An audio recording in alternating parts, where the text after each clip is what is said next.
Welcome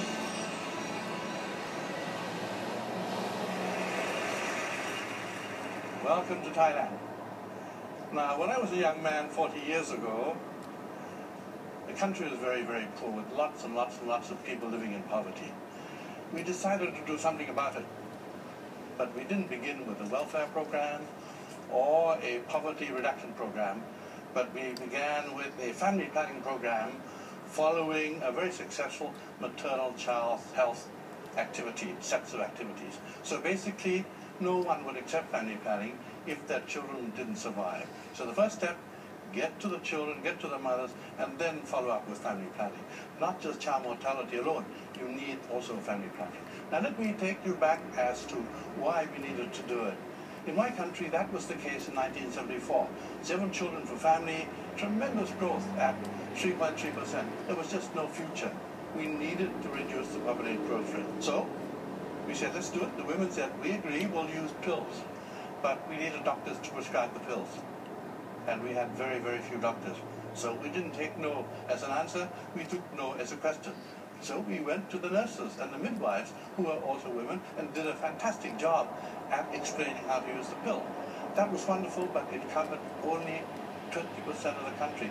What do we do for the other 80%? Leave them alone and say, well, they're not medical personnel? No, we decided to do a bit more. So we went to the ordinary people that you saw. Actually, below that yellow sign, I wish they hadn't wiped it up because there was Coca-Cola there. We were so much bigger than Coca-Cola in those days. And no difference. The people they chose were the people we chose. They're well known in the community. They knew that customers were always right. And they were terrific. And they practiced their family planning themselves. So they could supply pills and condoms throughout the country, in every village of the country. So there we are. We went to the people who were seen as the cause of the problem to be the solution. So wherever there were people, and you can see also the women, selling things, here's the floating market, selling bananas and crabs, and also contraceptives. Wherever you find people, you will find contraceptives in Thailand. And then we decided, why not get to religion? Because in the Philippines, the Catholic Church was pretty strong, and Thai people were Buddhists. So we went to them, and they said, look, could you help us? So I'm there, the one in blue, not the yellow, holding a bowl of holy water for the monk to sprinkle holy water on pills and condoms for the sanctity of the family. And this picture was sent throughout the country. So some of the monks in the villages were doing the same thing themselves. And the women were saying, no wonder we have no side effects. It's been blessed. That was their perception. And then we went to teachers. You need everybody to be involved in trying to provide whatever it is that makes humanity a better place. So we went to the teachers. Over 250,000 were told about family planning with new alphabet: A, B for birth, C for condom, I for IUD, V for vasectomy. And then we had a snakes and ladders game where you throw dice. If you land on anything pro-family planning, you move ahead. Like, mother takes the pill every night. Good, very good mother, move ahead. Uncle buys condom. Very good uncle, move ahead. Uncle gets drunk, doesn't use condom. Come back, start again. Again, education plus entertainment. And the kids were doing it in schools too. We had relay races with condoms. We had children's condom blowing championship. And before long, the condom was known as the girl's best friend. In Thailand, for poor people, diamonds don't make it. So the condom is the girl's best friend.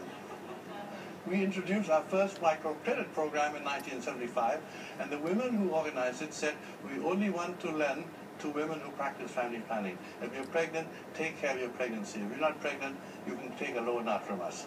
And that was run by them, and after 35, 36 years, it's still going on. It's part of the Village Development Bank. It's not a real bank, but it's a fund, microcredit.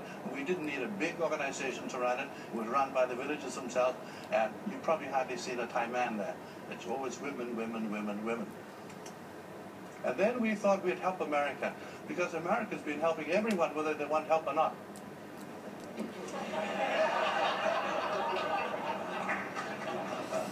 And this is on the 4th of July. We decided to provide vasectomy to all men, but in particular American men to the front of the queue. Right opposite the ambassador's residence during his vent d'honneur, and the hotel gave us the ballroom for it, very appropriate room.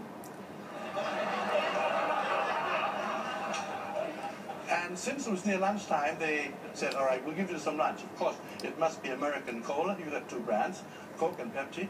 And then the food is either hamburger or hot dog. And I thought a hot dog would be more symbolic. And here is this then young man called Willie Bohm, who worked for the USAID. Obviously, he's had his vasectomy because his hot dog is half-eaten. And he was very happy. It made a lot of news in America, and it angered some people also. I said, don't worry, come over, I'll do the whole lot of you. And what happened? You know all this thing? From 7 children to 1.5 children. Population growth rate of 3.3 to 0.5. You could call it the Coca-Cola approach if you like. It's exactly the same thing. I'm not sure whether Coca-Cola followed us or we followed Coca-Cola, but we're good friends. And so that's the case of everyone joining in. We didn't have a strong government. We didn't have lots of doctors, but it's everybody's job who can change attitude and behavior. Then AIDS came along and hit Thailand, and we had to stop doing a lot of good things to fight AIDS. But unfortunately, the government was in denial. So our work wasn't effective. So I thought, well, if we can't go to the government, go to the military. So I went to the military and asked to borrow 300 radio stations. They have more than the government, and they've got more guns than the government.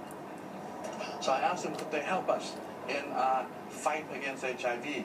And after I gave them statistics, they said, yes, okay, you can use all the radio stations, television stations, and that's when we went onto the airwaves. And then we had a new prime minister soon after that, and he said, Michai, could you come and join? He asked me in because he liked my wife a lot, so I said, okay.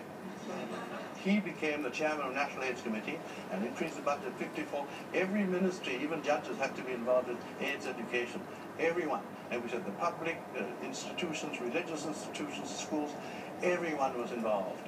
And here, every media person had to be trained for HIV. And we gave every station half a minute extra for advertising to earn more money. So they were happy with that. And then AIDS education in all schools, starting from university. And these are high school kids teaching high school kids. And the best teachers were the girls, not the boys. And they were terrific. And these girls who go around teaching about safe sex and HIV were known as Mother Teresa. And then we went down one more step. These are primary school kids, 3rd, 4th grade, going to every household in the village, every household in the whole of Thailand, giving AIDS information and a condom to every household given by these young kids. And no parents objected because we were trying to save lives, and this was a lifesaver. And we said everyone needs to be involved, so you have the companies also realizing that sick staff don't work and dead customers don't buy, so they're all trained. And then we had this Captain Condom with his Harvard MBA, going to schools and nice spots, and they loved it. You need a symbol of something. You know, in every country, every program, you need a symbol. And this is probably the best thing he's ever done with his MBA. And then we gave condoms up everywhere in the streets, everywhere. In taxis, you get condoms. And also in traffic, the policemen give you condoms, our Cops and Rubbers program. So can you imagine New York policemen giving out condoms? Of course I can, and they'd enjoy it immensely. I see them standing around right now, everywhere. Imagine if they had condoms, giving out to all sorts of people. And then, new change. We had hairband, clothing, and the condom for your mobile phone during the rainy season. And these were the condoms that we introduced.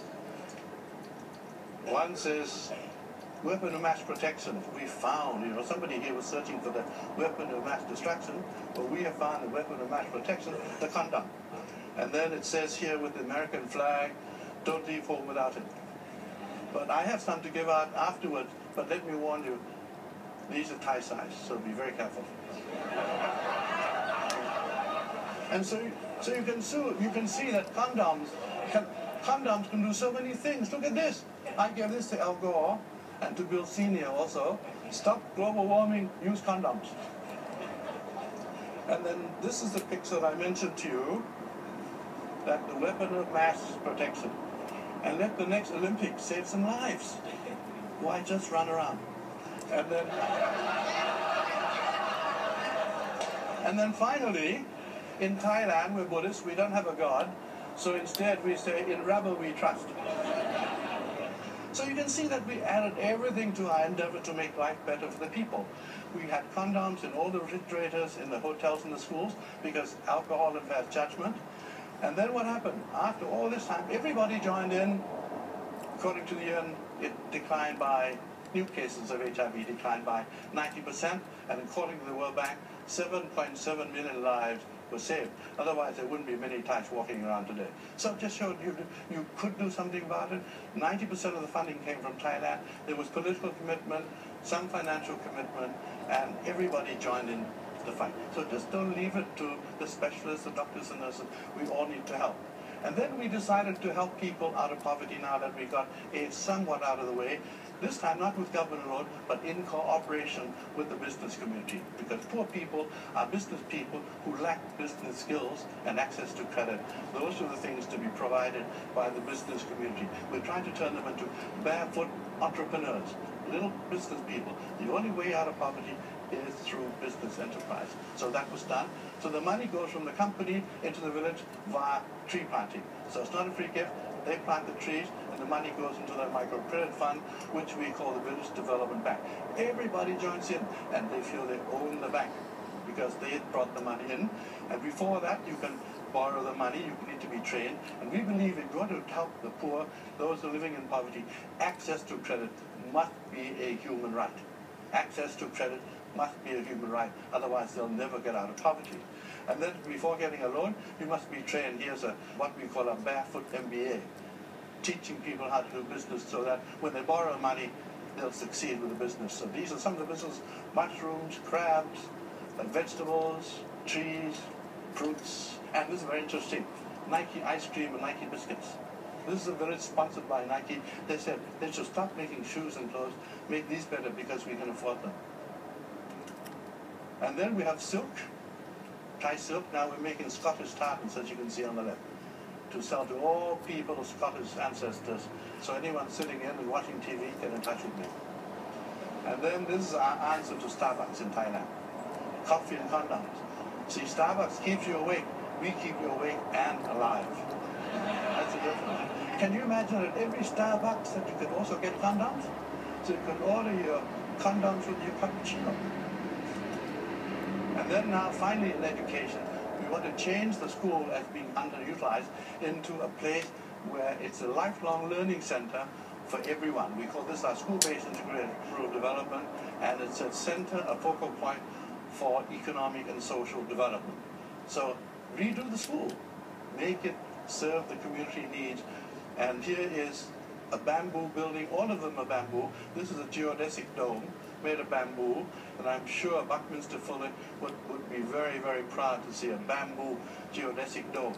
And we use vegetables around the school ground, so they raise their own vegetables. And then finally, I firmly believe if we want the MDGs to work, the Millennium Development Goals, we need to add family planning to it. Of course, child mortality first, and then family planning. Everyone needs family planning service. It's underutilized. So we have now found the weapon of mass protection, and we also ask the next Olympics to be involved in saving lives. And then finally, that is our network, and these are our Thai tulips. Thank you very much indeed.